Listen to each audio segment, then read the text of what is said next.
नमस्कार। स्वामी प्रसाद मौर्य जब भी कोई बयान देते हैं वो अक्सर विवादों में आ जाता है और एक बार फिर स्वामी प्रसाद मौर्य ने एक ऐसा बयान दिया है जो समूचे उत्तर प्रदेश में चर्चाओं का विषय बना हुआ है और अब उनके बयान पर पलटवार भी होता हुआ दिखाई पड़ता है। पहले आपको बताते हैं कि आखिर पूर्व कैबिनेट मंत्री और इस समय अपनी जनता पार्टी के संस्थापक स्वामी प्रसाद मौर्य ने क्या कुछ कहा है जिसकी वजह से बवाल उत्तर प्रदेश में मचता हुआ दिखाई पड़ता है। आपको बता दें कि राम मंदिर में जो चंदा चोरी का पूरा मामला सामने आया है उसको लेकर यहां पर स्वामी प्रसाद मौर्य ने एक बड़ा बयान दिया है, या यूं भी कहा जा सकता है कि उन्होंने जानबूझकर ऐसा बयान दिया है जिसकी वजह से विवाद हो और वो चर्चाओं में आते हुए दिखाई पड़े।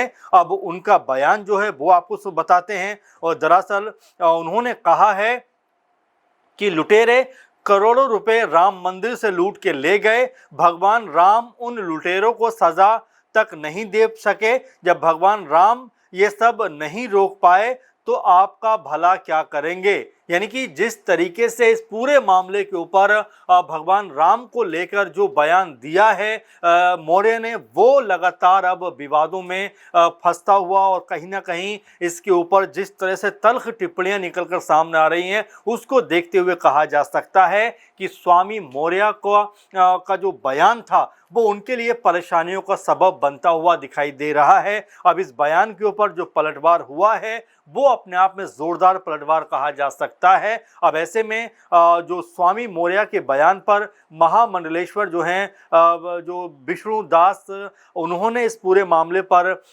ये कहते हुए अपनी नाराजगी जाहिर की है कि जो भी स्वामी प्रसाद मौर्य की जीभ काट कर लाएगा उसको वो लाखों रुपए का इनाम देंगे। आपको बता दें कि इस पूरे मामले के ऊपर जो बयान पे पलटवार हुआ है वो अब लगातार सुर्खियों में बनता हुआ दिखाई पड़ता है। और यहाँ पर अगर हम स्वामी प्रसाद मौर्य के कहे गए पूरे स्टेटमेंट को आपको बताएं तो वो ये कहते हैं कि लुटेरे राम मंदिर से सोना चांदी तक उड़ा ले गए और भगवान राम उन लुटेरों को सजा नहीं दे पाए तो आपका भला क्या करेंगे। उन्होंने आगे कहा था कि जो अपने मंदिर की रक्षा नहीं कर सकता वो आपकी रक्षा कैसे कर सकता है। और स्वामी प्रसाद के इसी बयान के ऊपर स्वामी विष्णुदास महाराज ने सख्त लहजा अपनाया है और यहाँ तक कहा है कि जो भी स्वामी प्रसाद मौर्य की जीभ काट कर लाएगा उसको मैं 5 लाख रुपए का बतौर इनाम पेश करूंगा। और इस तरह से अब ये पूरा मुद्दा जो है वो चर्चाओं में बनता हुआ दिखाई पड़ता है। आपको बता दें कि स्वामी जो मौर्य हैं उनके बयान को लेकर यहाँ पर जिस तरह से विष्णुदास महाराज ने मोर्चा खोला है और वो ये कहते हुए नजर आए हैं कि स्वामी प्रसाद मौर्य जैसे लोग संस्कृति सनातन धर्म के विषय में कुछ नहीं जानते, राम मंदिर में राम भक्त चढ़ावा चढ़ाते हैं, वो चोरी हुआ है। तो स्वामी प्रसाद मौर्य कह रहे हैं कि जब भगवान राम के मंदिर में चोरी हो गई और वो अपनी रक्षा नहीं कर पाए तो दूसरों का भला क्या करेंगे। उन्होंने कहा कि स्वामी प्रसाद मौर्य सनातन धर्म के खिलाफ हमेशा बोलते हैं, यानी उनकी जुबान जो है वो सनातन धर्म के खिलाफ ही चलती हुई दिखाई पड़ती है। और इससे पहले भी उन्होंने तमाम तरह के बयान दिए थे कि जो भी मंदिर हैं वो बौद्ध मंदिरों को तोड़कर बनाए गए। यानी इस तरह के जो बयान हैं वो लगातार स्वामी प्रसाद मौर्य देते हुए दिखाई पड़ते हैं और इन्हीं बयानों की वजह से उनका लेकर जो विवाद खड़ा होता है वही मेरे ख्याल से उनकी टीआरपी भी है। शायद वो उसको टीआरपी समझते होंगे अपनी, कि मैं ऐसा बयान दे दूंगा, मीडिया में इसको लेकर चर्चाएं होंगी और कहीं ना कहीं उनको तवज्जो मिलती हुई दिखाई पड़ेगी। लेकिन यहाँ पर जिस तरह से जो उन्होंने भगवान राम को लेकर सवाल खड़े कर दिए हैं, भगवान राम पर ही उन्होंने ये कह दिया है कि भाई जो अपनी रक्षा नहीं कर सकते, यानी कि जो चंदा चोरी हुआ है उसका रक्षा वो नहीं कर पाए तो आप लोगों की रक्षा क्या करेंगे। तो जाहिर बात है कि इस तरह का बयान देना कहीं ना कहीं करोड़ों लाखों जो सनातनी लोग हैं उनका अपमान करने जैसा ही है। और इसीलिए स्वामी मौर्य के बयान पर विष्णु जो महामंडलेश्वर भी हैं विष्णुदास जी, उन्होंने जिस तरह से यहाँ पर पलटवार किया है जाहिर बात है कि ये कोई सही तरीका नहीं है कि जीभ काट दीजिए, ये बयान भी इस तरह से कोई सही नहीं कहा जा सकता। लेकिन यहाँ पर क्रिया पर प्रतिक्रिया हुई है, यानी जब मौर्य ने बयान दिया है उसके बाद में यहाँ पर जो महामंडलेश्वर हैं विष्णुदास, वो यहाँ पर पलटवार करते हुए दिखाई पड़ते हैं। क्योंकि राम मंदिर में जो चढ़ावा जो चढ़ता है लाखों करोड़ रुपए का, वहाँ पर गबन की बात सामने आ रही है। एसआईटी बनी है, एसआईटी ने तमाम लोगों से पूछताछ भी की है और इसमें जो भी नाम थे वो अब जो है सरकार को सौंप दिए गए हैं। ऐसे में कई नामों पे चिंता है, जिसमें महासचिव जो हैं चंपत राय, उनके नाम को लेकर लगातार बातें हो रही हैं, अनिल मिश्रा के नाम को लेकर बातें हो रही हैं, टिन्नू यादव जो उनको लेकर तमाम सारे सवाल उठ के सामने आ रहे हैं और लगातार जांच का जो दायरा है वो यहाँ पर बढ़ता हुआ दिखाई पड़ता है। अखिलेश यादव ने लगातार इस मुद्दे के ऊपर जिस तरह से अपना रुख बनाए रखा, उसके बाद में सरकार ने ये कदम उठाया कि एसआईटी जाँच के जरिए तमाम चीज़ों को खंगालने का प्रयास किया गया। कहा तो ये भी जा रहा है कि तमाम जो आभूषण दिए गए थे वो तक गायब हैं। कहा तो ये भी जा रहा है कि हर रोज लाखों रुपए का गबन किया जा रहा था।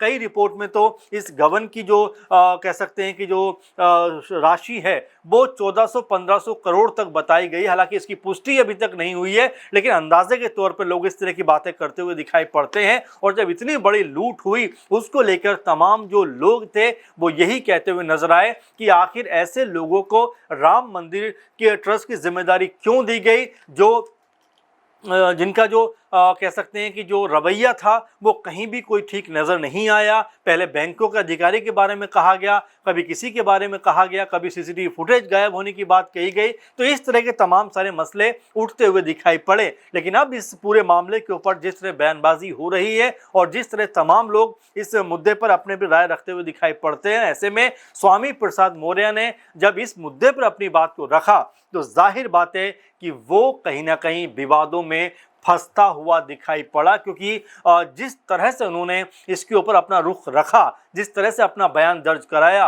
वो वाकई विवादों में आने वाला ही था। क्योंकि उन्होंने सीधे सीधे भगवान राम के ऊपर ही सवाल खड़े कर दिए, यानी लोगों की आस्था को कहीं ना कहीं ठेस पहुंचाने का काम किया। और इसी तर्ज पर जो महामंडलेश्वर विष्णुदास जी हैं उन्होंने यहाँ पर पलटवार करते हुए इस तरह का बयान दिया कि जो भी उनकी जीभ काट कर लाएगा उनको वो 5 लाख रुपए का इनाम देंगे। तो अब ये मामला जो है वो लगातार तूल पकड़ता हुआ दिखाई पड़ता है। क्योंकि इससे पहले भी कई दफ़ा ऐसा देखा गया है कि जो स्वामी प्रसाद मौर्य हैं वो लगातार जो है इस तरह की विवादित बयानबाजी करते हैं, इस तरह की ऐसा बयान देते हुए नजर आते हैं जिससे माहौल कहीं ना कहीं ख़राब होने के अंदेशे बने रहते हैं। इसीलिए अब जिस तरह से उन्होंने बयान दिया है उसको लेकर सियासी गलियारों में एक अलग तरह का माहौल दिखाई पड़ता है। सियासी गलियारे में एक अलग तरह से इसको लेकर जो है चर्चाओं का बाजार गर्म है कि क्या अपनी राजनीति चमकाने के लिए, क्या अपनी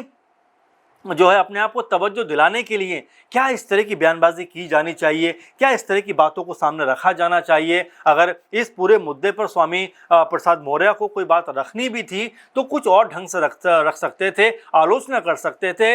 लेकिन जिस तरह से उन्होंने सीधे सीधे भगवान राम के ऊपर सवाल खड़े किए हैं, उसी बात को लेकर तमाम जो संत समाज है, साधु समाज है और तमाम जो सनातनी समाज है यहाँ पर वो खफा दिखाई पड़ता है। क्योंकि यहाँ पर जो बात कही है स्वामी प्रसाद मौर्य ने वो अपने आप में विवादित कही जा सकती है। उन्होंने कहा लुटेरे राम मंदिर से सोना चांदी उड़ाकर ले गए, भगवान राम उन लुटेरों को सजा नहीं दे पाए तो आपका भला क्या करेंगे। इस तरह की बात जब वो कहते हैं, और जाहिर बात है कि जिस संदर्भ में वो कहते हैं वो अपने आप में आस्था को ठेस पहुंचाने वाला है और किसी को भी हक नहीं है किसी की भी आस्था को ठेस पहुंचाए और इस तरह की बयानबाजी करता हुआ दिखाई दे। और स्वामी प्रसाद मौर्य ने जिस तरह से ये बयान दिया है कहीं ना कहीं ये सवाल ज़रूर खड़े करता है कि आखिर किस मकसद के तहत ये बयान दिया गया है। क्या वो आने वाले चुनावों को लेकर अभी से अपना माहौल बनाना चाहते हैं, क्या अपने आप को चर्चाओं में लेकर आना चाहते हैं। कुछ दिनों पहले वो आज़ाद समाज पार्टी के जो बड़े लीडर हैं चंद्रशेखर आज़ाद रावण, उनसे मुलाकात करते हुए दिखाई पड़े थे और ऐसे में अब इस तरह का बयान वो देते हुए दिखाई पड़ते हैं। तो जाहिर बात है संकेत यही मिलते हैं कि क्या राजनीति में अपने आप को चमकाने के लिए, अपनी जो पोजीशन मजबूत करने के लिए इस तरह की बयानबाजी करते हुए दिखाई पड़ते हैं, क्योंकि 2024 में जो पार्टी उन्होंने बनाई थी उसका भी नाम बदलकर अब उन्होंने अपनी जनता पार्टी कर लिया है।